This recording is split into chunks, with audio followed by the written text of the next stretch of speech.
இன்னும் 152 தான் அடிக்கிறோம் அப்படின்னு சொல்றதா, இல்லைன்னா இன்னும் 152 அடிக்கிறதுன்னு சொல்றதா? இன்னைக்கு ஜெய்ஸ்வாலும் ரோஹித் சர்மாவும் இந்த சேசிங்ல ஒரு அப்ரோச். இருங்க இப்படிதான் ஆரம்பிக்க கூடாது. ஏன்னா இன்னைக்கு வந்து நிறைய விஷயம் நடந்துச்சு. ஏன்னா துருவ் ஜுரேல், குல்தீப் யாதவோட பேட்டிங் ஒரு பக்கம், அதுக்கப்புறம் குல்தீப் யாதவோட பவுலிங் பிளஸ் இந்த பக்கம் அஸ்வின் அவங்களோட பவுலிங் பர்ஃபார்மன்ஸ் பிளஸ் ஜடேஜாவோட பவுலிங் பர்ஃபார்மன்ஸ், இந்த 3 ஸ்பின்னர்ஸ்.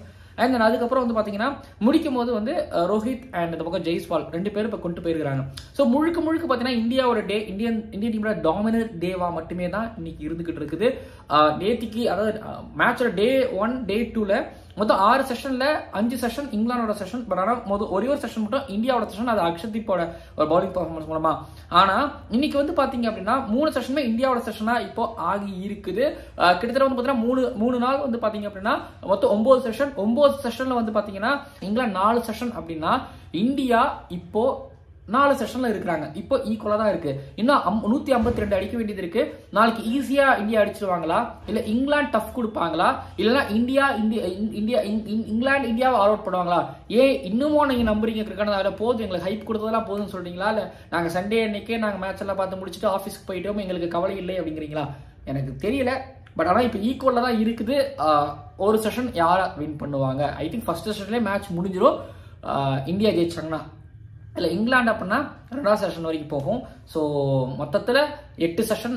ஸோ 9வது செஷன் ஒன்று போச்சுன்னா முடியுதுன்னா இந்தியா, 10வது செஷன் ஒன்று போகுதுன்னா அங்கே வந்து இங்கிலாந்து ஸோ லீடர் இருப்பாங்க. ஓகே, இவ்வளோ ஓவர் திங்க் பண்ணுறேன்னா நல்ல கிரிக்கெட் வேணும் இல்லையா, ஒரு 5 வரைக்கும் வந்துருக்கும் இல்லையா? சரி பார்ப்போம். அண்ட் நீங்கள் யார் ஜெயிப்பாங்கிறத ரொம்ப கஷ்டமே இல்லாமல் ஈஸியாக சொல்லுங்க, இல்லை ஓவர் திங்க் பண்ணி சொல்லுங்க, பார்க்கலாம். அண்ட் நிறைய விஷயம் பேசுவோம். லேடிஸ் அண்ட் ஜென்டில்மேன், இந்த ICC world test championship 2025 England tour of India 2024 போர் தொழிலில் ராஞ்சியில நடந்துகிட்டு இருக்கக்கூடிய India versus England 4th test மேட்சோட ஸோ டே 3யோட அனாலிசிஸ் அண்ட் ரிவ்யூ பார்க்க வந்திருக்கீங்க. அண்ட் டே 4ஓட குட்டி ப்ரிவ்யூ பார்க்க போறீங்க. ரூட்டும் ஓலி ராபின்சனும் ஒன்று பண்ணும்பொழுது எதுவுமே பண்ண முடியல. இல்லை இந்தியன்ஸுகள் வந்து பண்ணாங்க பட் எதுவுமே பண்ண முடியல, ட்ரை பண்ணாங்க பட் எதுவுமே நடக்கல. அதே மாதிரி தான் வந்து பார்த்தீங்க அப்படின்னா குல்தீப் யாதவும் துருவ் ஜுரேலும் பேட் பண்ணும்பொழுது எதுவுமே பண்ண முடியல. அஸ்வினும் குல்தீப் யாதவும் ஜடேஜாவும் பண்ணும்போது எதுவுமே பண்ண முடியல. அதாவது பவுலிங் போடும்பொழுது எதுவுமே பண்ண முடியலனாலும் பரவாயில்ல, ரன் கொஞ்சம் கொஞ்சமாக தான் லீக் ஆச்சு. ஆனால் அங்கே எதுவுமே பண்ண முடியல பேட்டிங்ல அப்படிங்கும்போது தான் மொத்தமாக விக்கெட் போச்சு. ஓகேங்களா? எதுலேருந்து ஆரம்பிக்குது இன்னைக்கு இந்தியன்ஸ் பற்றி தான் analysis only for I think Indian performance மட்டுமே தான் இருக்க போதுன்னு நான் நினைக்கிறேன். இந்தியா அதாவது இப்படி ஆடி இருக்கலாம், அவங்க இதை பண்ணிக்கலாம், அப்படி அதை பண்ணிக்கலாம் அப்படின்னா கண்டிப்பாக நான் சொல்லவே மாட்டேன். ஏன்னா எதுவுமே பண்ண முடியாது. டே 3யோட பிச் வந்து பார்த்தீங்கன்னா போக இன்னும் ஸ்லோவாச்சு.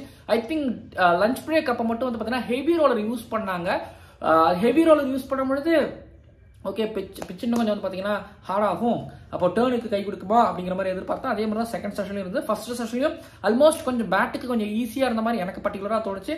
ஆனால் கொஞ்சம் ஃபாஸ்ட் பவுலர்ஸ்க்குள்ள இருந்தோட தான் ஆரம்பிச்சாரு பென் ஸ்டோக்ஸ். ஸோ ஈவினிங்லையும் மார்னிங்கும் அவரோட அப்ரோச் கொஞ்சம் டிஃப்ரெண்ட்டாக இருந்துச்சு. ஆனால் துருவ் ஜுரேல் குல்தீப் யாதவ் டோட்டலாக அதை சூப்பராக எடுத்துட்டு போனாங்க. அதாவது இன்னைக்கு இப்படி அடிச்சாங்கன்னா எனக்கு தெரிய டிஃபென்ஸ் நல்லா இருந்துச்சு. 2 பேரும் நேத்திக்கு இன்னைக்கு நிதானமா ஆனாங்க.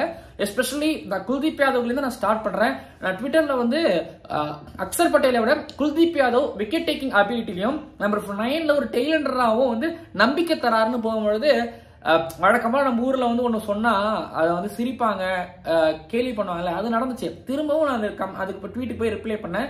இப்ப என்ன சொல்றீங்கன்னு திரும்ப அந்த 4 விக்கெட் எடுக்கும் போது ரிப்ளை ட்வீட் பண்ணணும் எனக்கு நேரம் கிடையாது.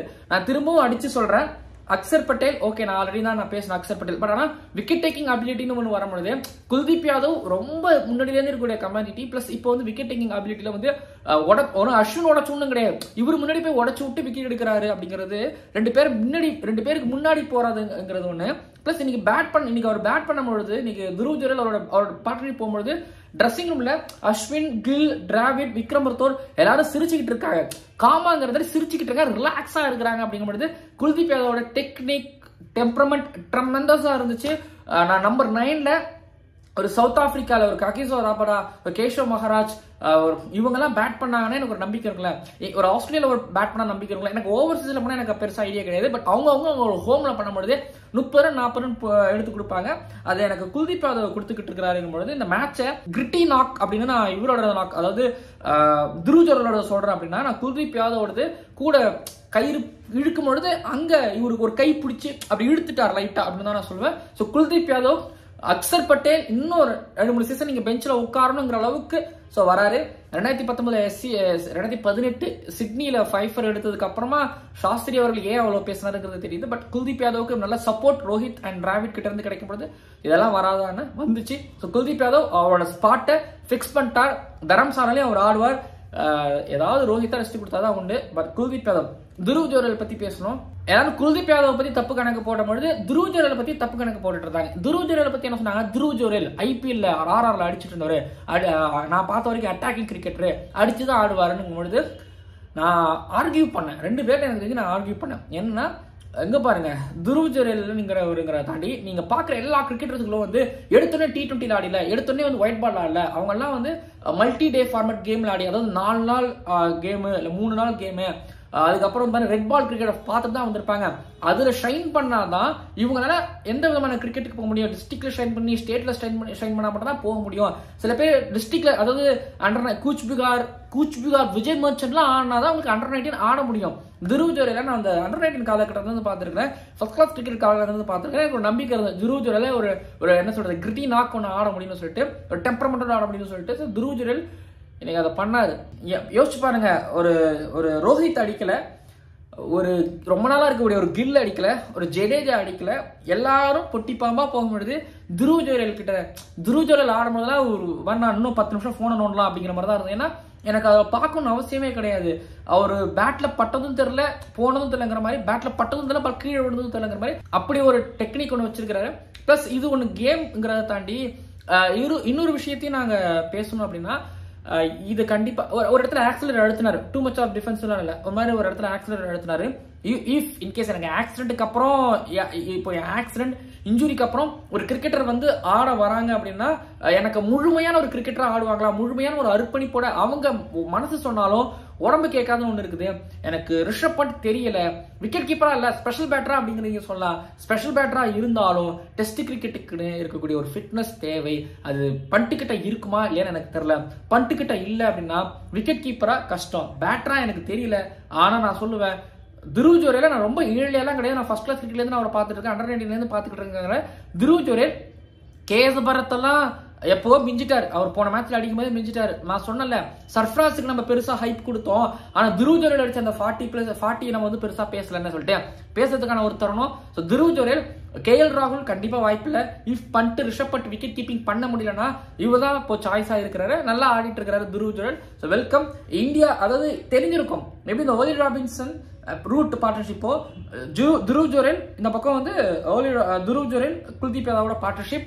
அண்ட் தோத்ததெல்லாம் எனக்கு தெரிஞ்சு ஃபர்ஸ்ட் 3 விக்கெட்ல தோத்துட்டாங்க இங்கிலாந்து, ஐ திங்க் விட்டதெல்லாம். ஸோ பிடிச்சவங்க தான் எடுத்துட்டு வந்தாங்க. இவங்க இந்த ஸ்கோர் அடிக்கல.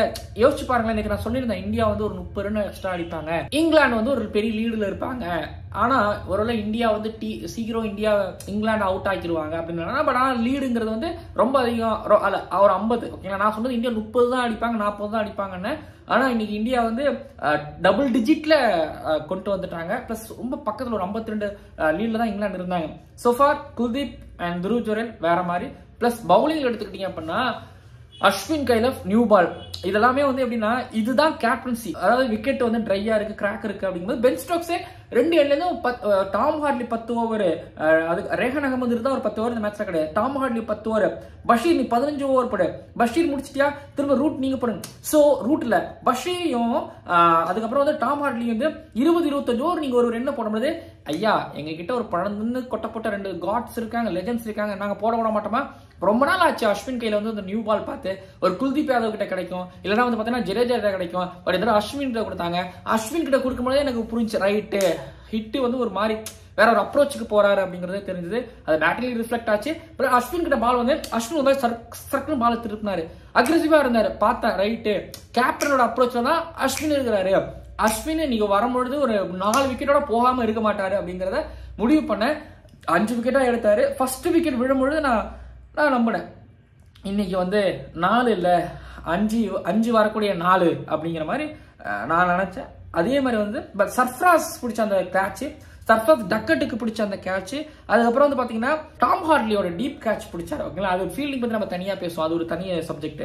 பட் ஓப்பனாக சொல்லணும்னா அஸ்வினோட அந்த டக்கெட் கேட்சுங்கிற தாண்டி ஏர்லி போப் அண்ட் ரூட்டோட விக்கெட் வந்தார்.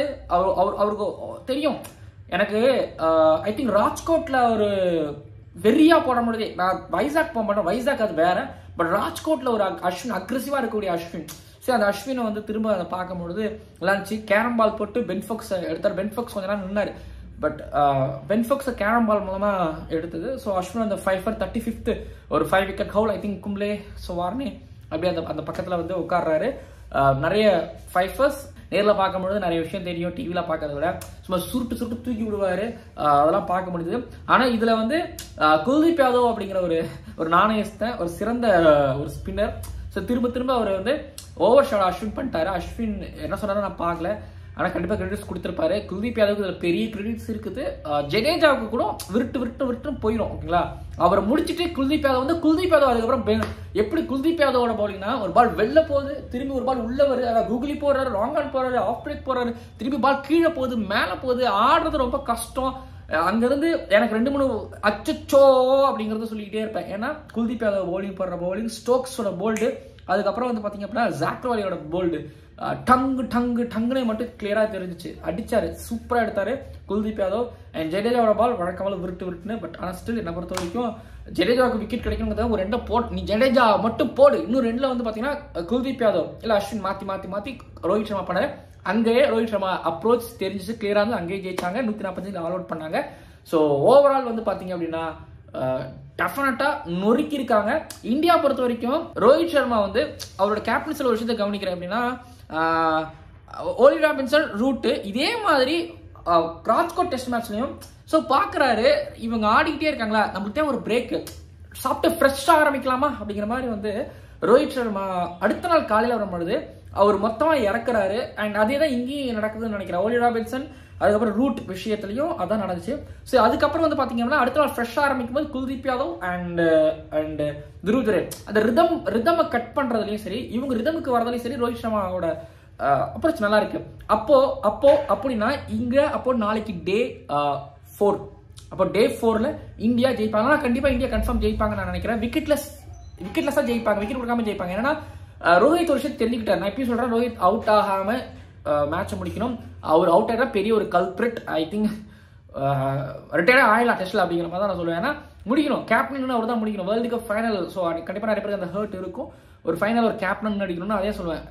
சேசிங்ல அன்னைக்கு 222 சேஸ் ஹைதராபாத்ல விட்டதுக்கான காரணம் ரோஹித் சொல்லுவேன். ரோஹித் நின்று ஒரு பக்கம் நின்று ஆடணும். பட் ரோஹித்தோட அப்ரோச் நீங்க தெரிஞ்சிருச்சு. ஸோ டே 4 ப்ரிவியூல நம்ம நுழையிறோம்.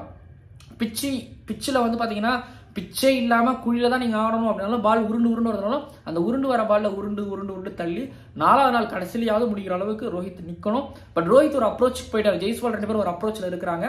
விக்கெட் விடாதுங்கிற ஒரு அப்ரோச்ங்கிறத தாண்டி அட்டாக்கிங் அப்ரோச். இங்க பாரு, இப்பவே நம்ம அடிச்சிடணும், எவ்வளவு அடிக்க முடியுமோ அடிப்போம். அடிச்சுட்டு ஏன்னா இப்ப நம்மளுக்கு வந்து பாத்தீங்கன்னா ஆண்டர்சனும் ஓலி ராபின்சனும் இப்ப போடல. அடுத்த நாள் வந்து பாத்தீங்கன்னா ஸ்டோக்ஸ் ஒருவேளை செமி நியூ பால் 8 ஓவர் தான் ஆயிருக்கு. ஸோ கொஞ்சம் ஃப்ரெஷ்னஸ் இருக்கும், கொஞ்சம் பிச்சு கொஞ்சம் ஹார்டா இருக்கும். ஆண்டர்சன் ஓலி ராபின்சன் வருவாங்க. இன்னைக்கு அடிப்போம்னு சொல்லி அடிச்சுட்டு ஒரு 40 ரன் அடிச்சு வச்சிருக்காங்க. எல்லாமே பவுண்டரிஸ் மூலமா நிறைய எடுத்துட்டு இருக்காங்க, ரன்னிங் பிட்வீன்ங்கிறதெல்லாம் தாண்டி. ஸோ அப்ரோச் தெரிஞ்சிச்சு. அன்னைக்கு 222 அடிக்கும்போது நம்ம என்ன பிரச்சனையாச்சு, நம்ம ஒரு மாதிரி டிஃபென்சிவ் டெக்னிக் போன பதுங்கணும். பட் இப்போ அப்படி பண்ண வேணாம், என்ன வேணாலும் போட்டு ஸ்டோக்ஸ் நம்ம எல்லாம் என்ன வேணாலும் பண்ணலாங்கிற மாதிரி ஒரு அப்ரோச்சுக்கு போயிருக்காங்க. ஸோ இப்போ அந்த அப்ரோச் இது வரைக்கும் கை கொடுத்துருக்கு. பட் நாளைக்கு இன்னைக்கே ஏன் ஸ்டோக்ஸ் ஒரு ஆண்டர்சன் ஓலி ராபின்சன் கொண்டு வரல? ஏன்னா ஆண்டர்சனுக்கு அகேன்ஸ்டா ஜெய்ஸ்வால் அடிச்சாரு, பட் ஸ்ட்ரகிள் ஆகிருக்கிற ஒரு விஷயத்த மறந்துடாதீங்க. அதே போல ரோஹித் இப்பவும் ஒரு ஆண்டர்சனுக்கு அகேன்ஸ்டா ஏதோ ஓவர்சீஸ் போல வந்து ஸ்ட்ரகிள் ஆகிட்டு இருக்காரு. பட் நாளைக்கு கொண்டு வரும்பொழுது 7-3 விக்கெட் இருந்தாலும் இந்தியாவோட பேட்டிங் டெய்ல் ஸோ முடிச்சு கொடுப்பாங்க நான் நம்புறேன். இந்தியா ஜெயிப்பாங்க. சோஃபார் ஏதாவது சர்ப்ரைஸ், எல்லாரும் டே 1 டே 2 பார்த்துட்டு இங்கிலாந்து ஓகே ஜெயிச்சிருவாங்க 2-2 அப்படின்னு சொன்னாங்க. பட் இல்ல, ஹோப்ஃபுல்லி ஏதாவது டிஃபரெண்டா நடக்கும் அப்படின்னு நினைச்சிருந்தேன். நினைச்சேன். இந்த இந்தியா ஃபேன்லாம் அப்படிலாம் கிடையாது. கிரிக்கெட் எத்தனை வருஷம் ஃபாலோ பண்ணிட்டு இருக்கிறேன். எனக்கு ஓரளவு என்னால் அது புரிஞ்சிக்க முடிஞ்சது. ஸோ நடந்துச்சு. இந்தியா இன்னைக்கு வந்து ஸோ கை ஓங்கியது. துருவ் ஜுரேல், குல்தீப் யாதவ், அஸ்வின், ஸோ இந்த ஜடேஜா அண்ட் கேப்டன் ரோஹித் சர்மா, இந்த 5 பேரோட உழைப்பினால இன்னைக்கு இந்தியா இந்த இடத்துல ஜெயிக்கிற இடத்துல இருக்கிறாங்க. சீரீஸ் ஜெயிக்கிற இடத்துல இருக்கிறாங்க. அடுத்தடுத்து நிறைய வீடியோஸ் வருது. அக்ஷதீப்லாம் நீங்க ஓவரே போல் அக்ஷ்தீப் ஓவரே போடல, சிராஜ் மட்டும் ஒரு 3 ஓவர் போட்டார் எண்டை மாற்றுறதுக்காக, பாலை கொஞ்சம் படசாக்கிறதுக்காக, ரஃப் பேட்ச் கிரியேட் பண்ணுறதுக்காக. ஓகேங்களா, டன் ரிவ்யூ முடிவடைந்தது.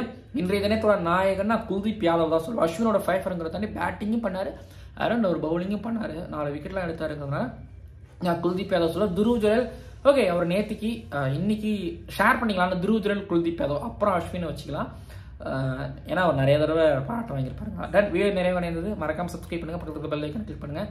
தமிழ்நாடு முதல் 2016-17 அப்புறமா முதல் முறையாக செமிஃபைனலுக்கு போகிறாங்க. எவ்வளோ வேலைகள் இருக்குது, இதில் இந்த வேலையும் பேசுவோம்.